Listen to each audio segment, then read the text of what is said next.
Hi everyone. This is our guest Jeffrey. Please introduce yourself. Uh, Thanks for having me. I am Jeff, the co-founder and CEO of GenFi. We're a Singapore-based fintech company where we focus primarily on a revenue-based financing for digital businesses in Asia. So, and how did you end up with at GemFi?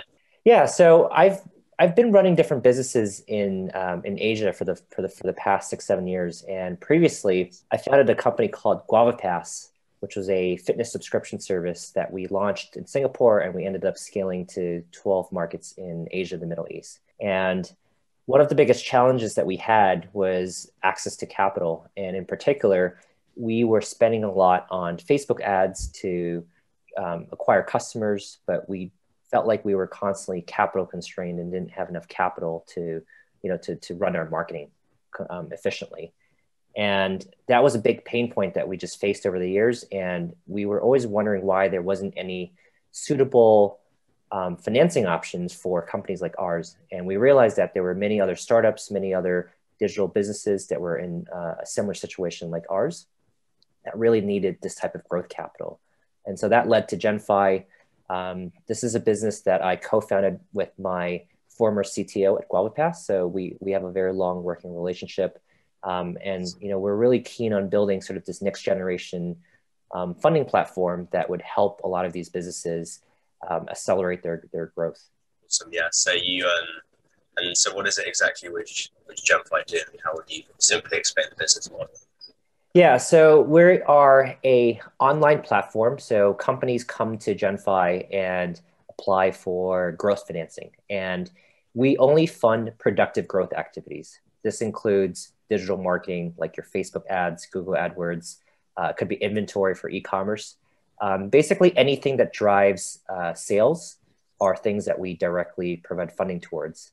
And so companies that get approved, they instantly get the capital via our GenFi virtual wallet. They immediately get a GenFi MasterCard, which allows them to spend online. And they're essentially then able to finance their business investments in these specific initiatives that we've identified. And that leads to more sales. More sales then allows them to repay us back. And we structure our product so that they repay us with a percentage of their sales. And so in essence, we're partnering up with the companies and sharing in partnership a small portion of their revenue stream. And so it's a pretty unique product that doesn't exist today there's no other players that's doing what we're doing in Singapore or the rest of Asia. And so we're trying to be one of the first movers. Nice, yeah, that sounds really interesting. So do you just provide financing options as well, or do you also provide sort of strategic help as well to these companies? Yeah, so that's a great question. So we currently primarily provide financing, but over the years we've realized that a lot of these companies that we're funding also need support from from a strategic perspective, from an analytical perspective, and so we're actually building a platform where one day we would be able to provide the right type of analytics to help these businesses optimize how they're growing their business. So, for example, we already have integrations with Facebook, with Google data, with your payment processor data like Stripe and Braintree. And so we can essentially connect all these things together and build an analytics dashboard for these companies. And one day we want to be able to help them give active recommendations. It'll be a self-service platform where they'll be able to figure out where to spend more money on Facebook ads, and then immediately get capital to fund these optimization or recommendations that we have for them. Yeah, interesting. Does it also, I guess you focus on Facebook and social media sort of ads. Is there any have you found any insights in terms of which businesses in particular do very well with this sort of financing strategy? Is it? Yeah, so in general, we fund a lot of B2C companies, right? So naturally, e-commerce is a very big category for us. I think the performance varies quite widely depending on what industry they're in and whether they can build a very strong brand that consumers recognize. But in general, we are able to recognize which companies are performing well from a marketing perspective and be able to then provide the growth and support to help them on their journey. There's some interesting categories that we've uncovered, especially in this pandemic, which has done very well. So surprisingly, in Singapore, pets e-commerce is a very big category, and they're actually doing better than pre-COVID, which is really interesting. So it seems like all the owners are now really investing in their pets and making sure they're getting their right organic, hair products to support their pet health. Yeah, well, I mean, especially I guess with COVID, everyone's sort of a bit more in their own life, and then having a pet and some companionship partnership is even more important. Exactly.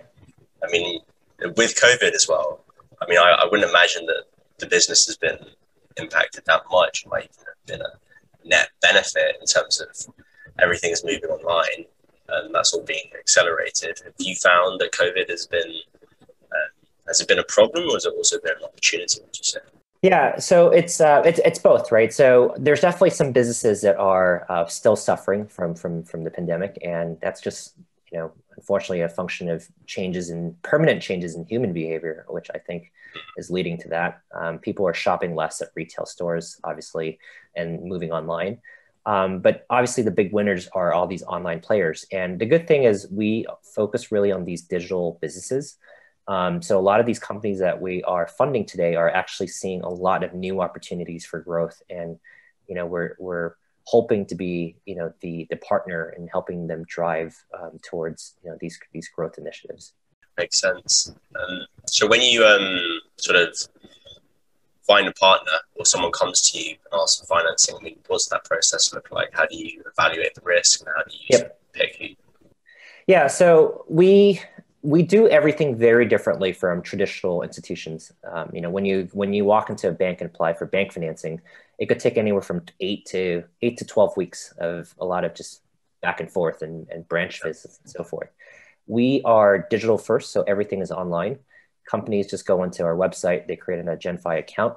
They're immediately in our GenFi dashboard, and they're just guided through a series of prompts, depending on what is relevant for the business, to connect their data sources to us.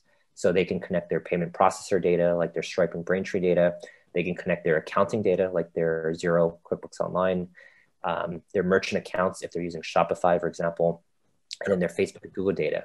And so literally within a few clicks, they're completely connected to our system. We're able to quickly risk assess based on the data that we are evaluating, and to be able to give them a real-time decision on whether they qualify for the type of growth, different types of growth financing. And theoretically, they can get financing in as quickly as same day if they have everything ready to go. Is that a fully automatic process then, or is there also an element?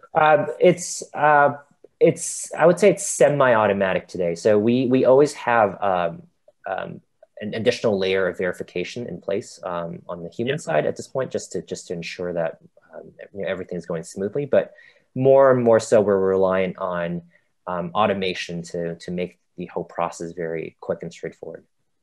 You mentioned your repayment model as being one of the unique aspects of GenFi's business model. Can you just sort of explain the thinking behind that a bit? Yeah, so it's super simple. Just think of it as we charge a company based on a small percentage of their future sales. And the reason why that is so unique is because businesses are not static, right? They are growing, there's ebbs and flows. And so when a business is not doing as well in a particular month, they actually end up paying less. And that basically gives them more leeway on the cash side. Yeah. When they are growing exceptionally well, they have a lot of excess cash on hand. They might as well just start paying down more of the debt. And so by creating this dynamic repayment model, we're aligning ourselves better with the actual cash flows of the business. And it's such a big difference from traditional loans where it's very static. You have an exact rigid payment schedule, and a lot of times there's no flexibility on what you can do with that. I mean, does there also an element of, if a business does very well, does your model take, as it were, more money over a certain amount, over the whole period of the loan, or is the loan amount always No, yeah. We always guarantee they know exactly what they see is what they get. So they know exactly how much they'll end up paying for a particular loan. And we just end up getting it paid down faster. So it's win-win because they achieve their growth goals faster than expected. And so they reach their milestones faster, and then we end up getting our capital back sooner. But we're constantly sort of adapting with these businesses because it's not a one-time deal. So we have multiple tranches where we deploy over the course of a year. And so after we have initial months of learnings, we readjust the offer to make it more aligned and fair for the business owners. And so we keep adjusting so that both sides feel like it's a fair deal. And how many companies do you work with at the moment? So we've done just over 150 financings to date. Yeah. Deployed a few $1 million USD in capital. I guess it's going very well. So you're seeking more capital so you can do more lending, right? Yes. And that's one of the reasons why we decided to partner up with Glua. They've been a great partner of ours. We've been looking for the right partners to align with to be able to support the growth journey of our own loan book. And so we wanted to find a partner that was flexible and also had the ability to kind of scale up and grow with us as we build out our product. Yeah, awesome. I mean, how did the partnership then sort of first come? Yeah, so I was actually introduced to Tay, the founder CEO from one of our investors who was based in the UK, and so he was one of our earliest investors in GenFi, was a big promoter and very supportive of our business, and immediately thought of Tay as someone that could be a great partner of ours. And then we connected with them last year, and then realized that there was a lot of opportunities to build something together. Yeah, I mean, it's similar sort of business directions and the whole idea of loans, credit, so it's fairly aligned. Yeah, I mean, you're receiving the payment, I presume, in USD, but in Glua coins. How is that process? What does that look like? No, I mean, we're able to manage currency exposure pretty well. We have the right setup in place, and it just makes it very streamlined. And I think especially with the product like the Glua coin, it makes a lot of sense because we are moving into different regional markets. We're going to be in a position where in a year or two, we're going to be lending in many different currencies across different markets in Southeast Asia, from Indonesia to Vietnam, to Malaysia, Thailand, Philippines, and so forth. And so I think having a product that allows us to tackle these cross-border challenges makes it very good for us. Yeah, I mean, does it feel like having cryptocurrencies made it easier to transact internationally in this case? Or? We definitely see a lot of potential. I think that's the future in terms of where banking and where sort of financial technology should be going. Yeah. All right. Yeah, I mean, has there been any sort of one project in particular which you guys have been working on, which is sort of very interesting? One company sort of with a particularly exciting marketing scheme which they've been doing? It's hard to say that there's one particular company. There's just so many companies out there. I think it's more, we're really excited about the actual tangible benefits we've been able to deliver. For example, we just backed a dental alignment startup. So they sell these, basically it's like getting braces, but via the mail. So you don't even have to go to a dentist. It's like direct. How do they scan your teeth? Is it like they do everything via the iPad. I don't know the actual technology, but there's a way where they can kind of interact with the I guess the specialists via. How do you stick an iPad in your mouth though? That doesn't seem like it. No. They get sent a mold as well. They get the actual mold via the mail, and then they consult via the iPad. And they've been growing very, very quickly, almost exponentially. And so we've been backing their growth. And I think especially during the pandemic, a lot of people are seeking dental health via without going to the dentist. And so I think this is a great solution for them. So that sounds really cool. I mean, are you only operating in Singapore then for the moment, or are you already working internationally? So we're Singapore based. We do fund a lot of businesses. Even though they're Singapore headquartered, they have very strong regional presences. Singapore is actually a hub for a lot of the companies in Southeast Asia. So a lot of the underlying companies are actually Indonesian, or Thai companies or in Vietnamese companies.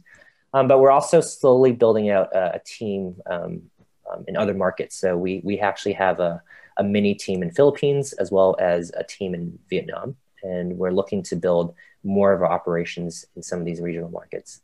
Interesting. I mean, so I guess the plans for next year are just expand and continue doing what you're doing.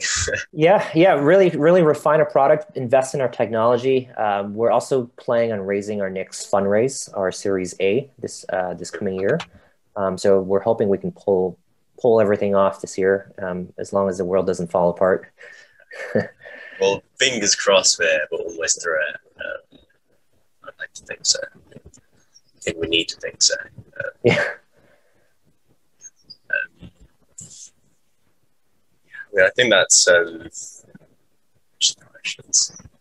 Great answers. Very good and concise, man. Thanks. Yeah, thanks for hosting this. Really appreciate being a guest on the show. It was, well, it's not a show, just okay. Okay. But thanks. Yeah. Anything else you want to add? Or? No, I think we're, right now we're really heads down. There's just so much in front of us. We're super busy, and so we're just trying to really knock out our priorities and focus on what's in front of us. Awesome.